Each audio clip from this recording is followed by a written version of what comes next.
एक गांव में किशन नाम का एक लड़का रहता था। वो गांव भर की गाय भैंसों को चराकर अपना और अपनी बूढ़ी मां का गुजारा चलाता था। उसके पिता का बचपन में ही देहांत हो गया था और अब वो अपनी मां के साथ एक टूटे फूटे छप्पर में रहता था। गर्मियों के उन दिनों में लगातार बीमार रहने के कारण उसकी मां भी चल बसी। अब किशन पूरी तरह अकेला रह गया था। गर्मियों में घास भी खत्म हो चुकी थी, इसलिए उसे गाय भैंसों को चराने दूर दूर तक जाना पड़ता था। अब उसे किसी तरह का कोई डर नहीं लगता था। गांव वाले जिस श्मशान की तरफ शाम होने के बाद जाने से झिझकते थे, किशन बिना किसी डर के उधर चला जाता। लोगों के डर का कारण यह था कि उस श्मशान में रात के समय कभी कभी एक रहस्यमय रोशनी चमकती दिखाई देती थी। एक बार किशन ने अपनी मां से इस रोशनी के बारे में पूछा था। तब मां ने उसे कसम देकर श्मशान की तरफ न जाने के लिए मना किया था। पुराने समय में कसम का बहुत महत्व था और लोग कसम न तोड़ने के लिए जान तक दे देते थे। एक रात जब किशन सोच के लिए खेतों की तरफ चला गया, उसी रात उसे श्मशान में फिर वो रोशनी दिखाई दी। अब उसकी मां नहीं थी, इसलिए कसम का भी कोई मतलब नहीं रहा। उत्सुकता बढ़ने पर वो दबे पांव श्मशान की ओर चल पड़ा। वहां उसने देखा, वो रोशनी कोई आग की लौ थी। कोई चूल्हा जल रहा था और उसके पास एक स्त्री बैठी हुई थी। किशन का दिल जोर जोर से धड़कने लगा। गांव वालों की कहानियां याद आई। जरूर ये कोई भूतनी है, उसने मन ही मन सोचा। डर तो लग रहा था, मगर पीछे हटने का कोई रास्ता नहीं था। उसने अपने कदम आगे बढ़ाए। जैसे जैसे वो करीब पहुंचा, उस स्त्री का रूप साफ होता गया। वो एक युवती थी, अद्भुत सुंदरता की। उसके चेहरे पर एक अलौकिक तेज था। वो चूल्हे पर कुछ पका रही थी और उसके हाव भाव में कोई डरावनापन नहीं था। किशन हैरान था, इतनी सुंदर औरत यहां इस उजाड़ श्मशान में क्या कर रही है? तभी युवती ने सिर उठाया और सीधे किशन की ओर देखते हुए मधुर स्वर में पूछा, क्या तुम रोटी खाओगे? किशन को भूख तो नहीं थी, मगर उसके मुंह से बिना सोचे समझे हां निकल गया। युवती ने एक पत्ते पर सागरोटी परोसकर उसे दी। किशन ने जैसे ही पहला कौर मुंह में डाला, वो चकित रह गया। इतना स्वादिष्ट भोजन उसने जीवन में कभी नहीं खाया था। मां के बाद तो उसे बस सूखी रोटियां ही नसीब होती थी। उसने डटकर भोजन किया। पेट भर जाने के बाद उसने डकार ली और बोला, बहुत स्वादिष्ट खाना बनाया है तुमने। युवती मुस्कुराई, अगर तुम मेरे साथ चलो तो तुम्हें रोज ऐसा ही स्वादिष्ट भोजन मिलेगा। खाने का लालच और अकेलेपन की वजह से उपजी तलाश किशन के लिए इस प्रस्ताव को ठुकराना मुश्किल बना रही थी। उसने बिना सोचे समझे हामी भर दी। युवती ने तुरंत अपनी चुनरी उतारी और किशन के ऊपर डाल दी। चुनरी के स्पर्श मात्र से ही किशन का सब कुछ अंधेरा हो गया और वो बेहोश होकर जमीन पर गिर पड़ा। जब उसकी आंखें खुली तो वो स्वयं को एक भव्य महल के सुसज्जित कक्ष में पाया। चारों ओर रेशम के पर्दे, सोने चांदी के बर्तन और खुशबूदार फूल थे। किशन अपनी आंखों पर विश्वास नहीं कर पा रहा था। वो जमीन पर पड़े मखमली गद्दों पर लेटा हुआ था। तभी दरवाजा खुला और वही सुंदर युवती अंदर आई। उसने किशन को देखा और मधुर स्वर में हंसते हुए कहा, उठो, हम तुम्हें स्नान कराते हैं। किशन उसके पीछे पीछे चल पड़ा। वो कुछ पूछना चाहता था, मगर हर बार युवती उसे चुप रहने का इशारा कर देती। आखिरकार उसने सोचा, जो होगा देखा जाएगा। वैसे भी मेरे पास खोने के लिए कुछ भी नहीं है। स्नानागार एक अलग ही दुनिया थी।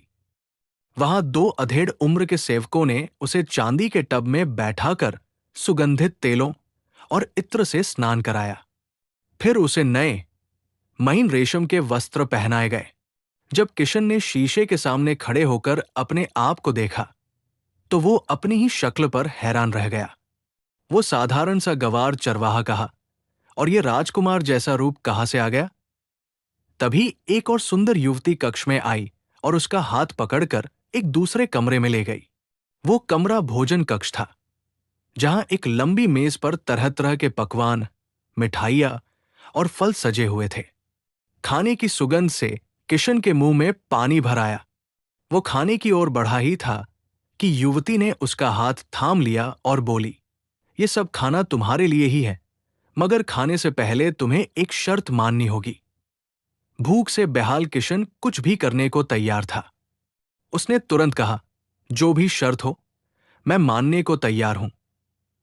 युवती बोली, तुम्हें हमारे लिए भैरव बाबा को यहां लेकर आना होगा। किशन के लिए यह कोई मुश्किल काम नहीं लगा। भैरव बाबा गांव के एक तांत्रिक थे, जिनसे किशन और उसकी मां का पुराना नाता था। जरूरत पड़ने पर बाबा ने उनकी मदद भी की थी। मगर किशन को समझ नहीं आ रहा था कि इस सुंदर युवती को बाबा से क्या काम है। शायद कोई समस्या होगी, उसने सोचा। उसने तुरंत हामी भर दी और जल्दी जल्दी स्वादिष्ट भोजन करने लगा। भोजन के बाद एक तीसरी सुंदर युवती प्रकट हुई। उसने कहा, मैं रूपनगर की राजकुमारी हूं। भैरव बाबा से मुझे कुछ काम कराना है, इसलिए तुम्हारे द्वारा उन्हें यहां बुलाना चाहती हूं। फिर राजकुमारी ने किशन का हाथ पकड़ा और महल के बगीचे की ओर ले गई। बगीचे में ऐसे ऐसे दुर्लभ फूल खिले थे, जिनके बारे में किशन ने कभी सपने में भी नहीं सोचा था। बगीचे के बीचों बीच फूलों से सजा एक बड़ा कमरा था। राजकुमारी किशन को उस कमरे में ले गई और अपने सौंदर्य का जादू बिखेरने लगी। किशन उसके मोहपाश में बुरी तरह फंस गया। उस रात वे दोनों उस कमरे में रहे।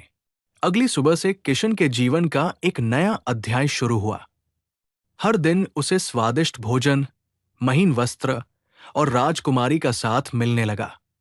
वह इस आराम और सुख के जीवन में इतना डूब गया कि उसे अपना पुराना जीवन, अपना छप्पर, अपना गांव सब कुछ भूलता चला गया। वो समझ नहीं पा रहा था कि वो स्वर्ग में है या धरती पर। राजकुमारी का जादू उस पर इस कदर चढ़ चुका था कि अगर वो कहती कि आकाश से चांद तोड़ लाऊं, तो किशन उसके लिए सीढ़ी लगाने को तैयार हो जाता। कई दिन इसी तरह बीत गए। एक दिन राजकुमारी किशन को महल के एक गुप्त दरवाजे के पास ले गई। दरवाजा हटाते हुए वो बोली, किशन, अब तुम्हें वापस गांव जाना होगा। वहां जाकर भैरव बाबा को लेकर आओ।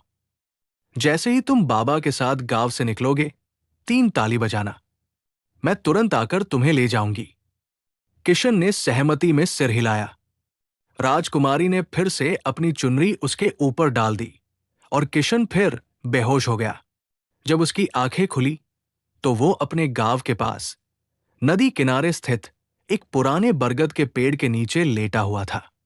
उसके शरीर से राजसी वस्त्र गायब थे और वो फिर से फटे पुराने कपड़े पहने हुआ था।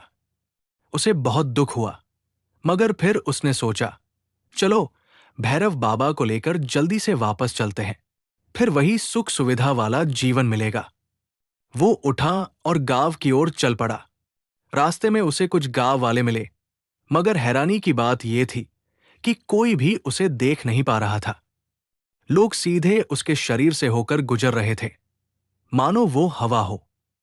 किशन ने कुछ लोगों को आवाज दी, मगर किसी ने उसकी आवाज नहीं सुनी। वो एक भूत की तरह था, जिसे कोई देख या सुन नहीं सकता था। ये बात उसे डराने के बजाय और भी उत्सुक बना रही थी। आखिरकार वो भैरव बाबा की कुटिया की ओर चल पड़ा। भैरव बाबा की पत्नी, एक सुंदर और गंभीर महिला, ने दरवाजा खोला। उसने किशन को देखते ही पहचान लिया और बोली, अरे किशन, तुम इतने दिन कहाँ थे? बाबा तो किसी काम से बाहर गए हैं, शाम तक लौटेंगे। किशन ने राहत की सांस ली कि कम से कम बाबा की पत्नी तो उसे देख पा रही थी। वो कुटिया के बाहर बैठकर बाबा का इंतजार करने लगा। शाम होते होते भैरव बाबा वापस आए। जैसे ही उनकी नजर किशन पर पड़ी, उनके चेहरे के भाव बदल गए। उनकी भौहें तंग गई और आंखों में एक गहरी चिंता उभर आई। बिना कुछ कहे उन्होंने किशन का हाथ पकड़ा और उसे कुटिया के पीछे ले गए।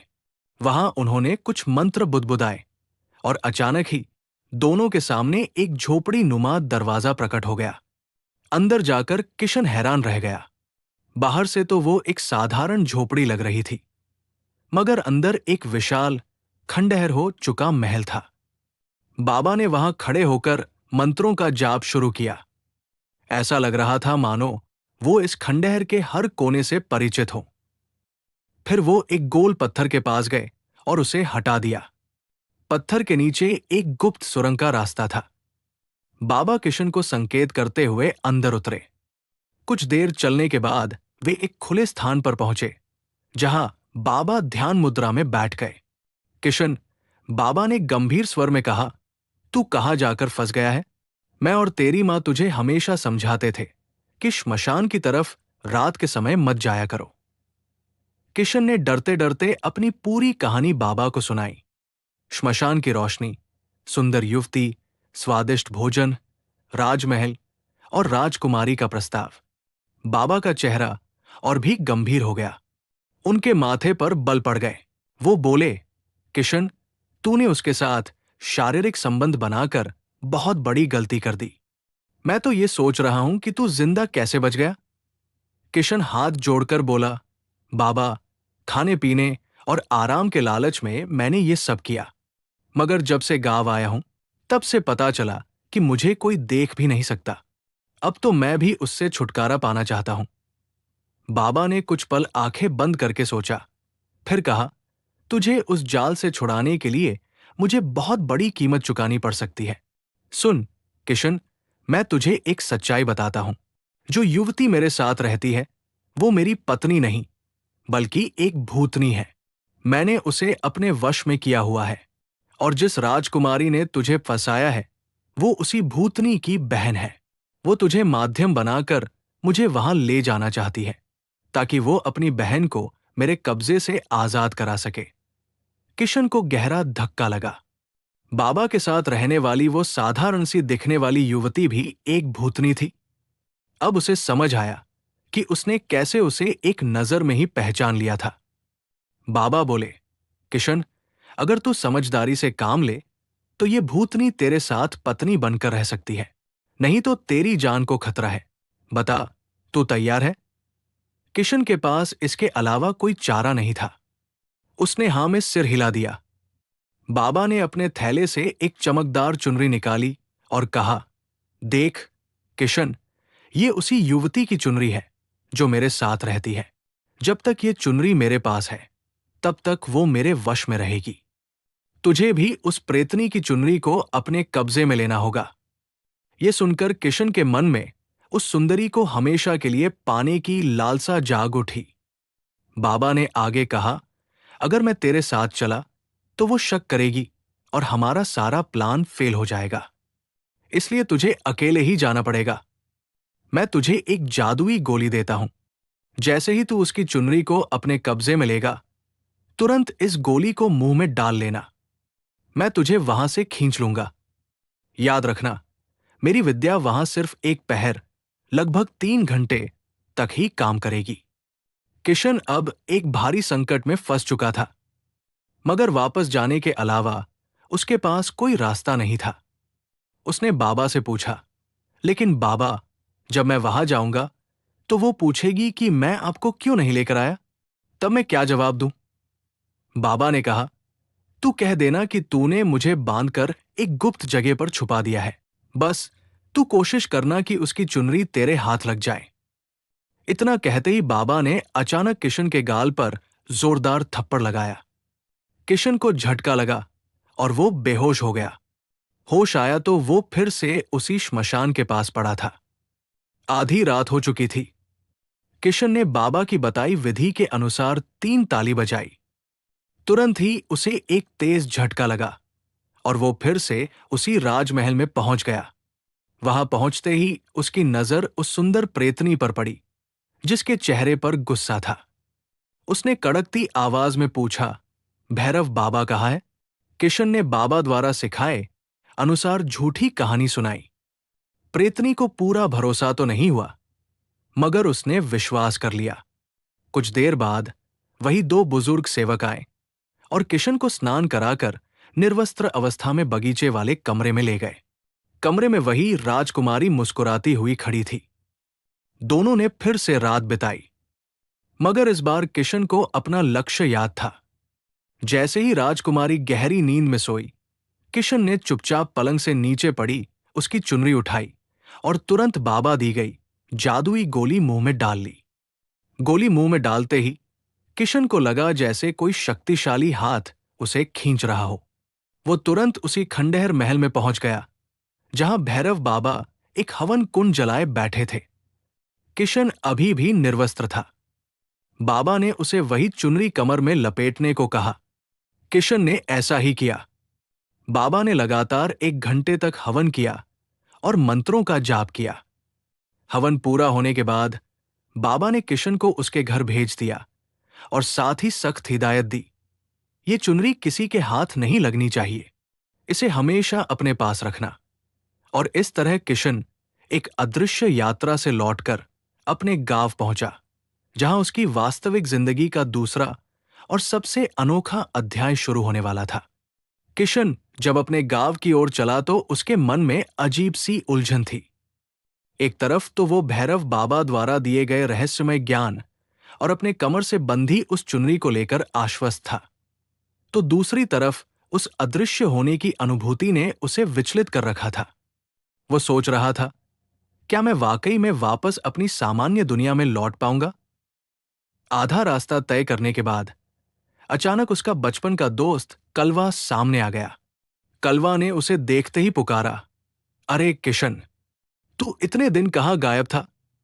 सबने सोचा तो कहीं चला गया। और ये औरतों की चुनरी तूने अपनी कमर में क्यों बांध रखी है? कलवा की ये बात सुनकर किशन के चेहरे पर राहत की लहर दौड़ गई। उसे देखा जा सकता था, वो फिर से सामान्य हो चुका था। उसने एक गहरी सांस ली और झूठ बोलते हुए कहा, अरे यार, कुछ जरूरी काम से दूसरे गांव चला गया था। ये चुनरी वहां किसी ने भेंट की थी। कलवा ने उसकी बात पर ज्यादा जोर नहीं दिया और गांव की ताजा खबरें सुनाने लगा। गांव पहुंचते ही किशन को हर कोई यही सवाल पूछता, किशन, तू इतने दिन कहाँ था? और किशन सबको वही झूठी कहानी सुनाता रहा। जब वो अपने टूटे फूटे छप्पर में पहुंचा तो उसे एक अजीब सी शांति महसूस हुई। ये उसका अपना घर था, अपनी मिट्टी। उसने चुनरी को अपनी कलाई पर मजबूती से बांध लिया और पुरानी चारपाई पर लेट गया। शरीर और मन की थकान ने उसे जल्दी ही गहरी नींद में सुला दिया। थोड़ी देर बाद उसे चूड़ियों की खनखनाहट की आवाज सुनाई दी। आवाज इतनी मधुर और नजदीक थी कि उसकी नींद टूट गई। उसने आंखें खोली तो देखा कि वही सुंदर प्रेतनी, जिसे वह राजकुमारी समझता था, उसके घर के चूल्हे के पास बैठी रोटी बना रही थी। उसके हाथों में चूड़ियां थी और चेहरे पर एक सहज, गृहिणी जैसी मुस्कान। किशन की आंखों के सामने ये दृश्य एक सपने जैसा था। प्रेतनी ने मुड़कर देखा और मीठे स्वर में बोली, उठ गए, रोटी तैयार है। किशन खुशी से भर गया।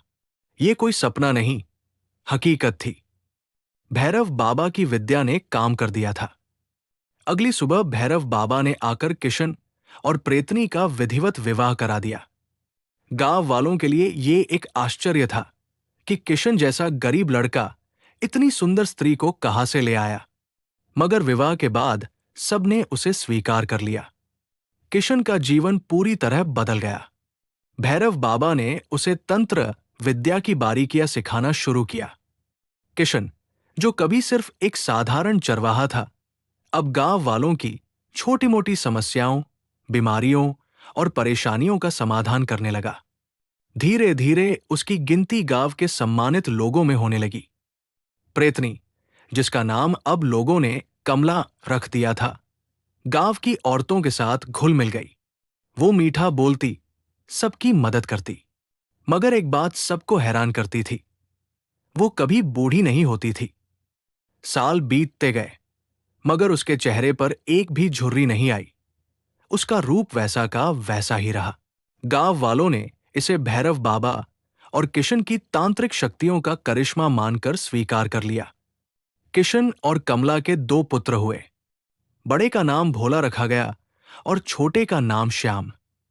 दोनों बच्चे एकदम सामान्य और स्वस्थ थे। समय बीतता गया। किशन ने मेहनत करके अपनी जमीन खरीदी और एक सफल किसान बन गया। गांव वालों ने उसे बैलगाड़ी भेंट की। उसका परिवार अब समृद्धि और खुशहाली से भर गया। लड़के बड़े हुए, जवान हुए और उनके विवाह हो गए। किशन के घर में 2 बहुएं आ गई। अब उसका छोटा सा परिवार एक बड़े संयुक्त परिवार में बदल चुका था। मगर आज भी कमला उतनी ही युवा और सुंदर दिखती थी जितनी पहले दिन थी। बहुएं अपनी सास से उम्र में भी छोटी लगती थी। ये बात कभी कभी उनके मन में सवाल खड़े कर देती, मगर वे चुप रहती।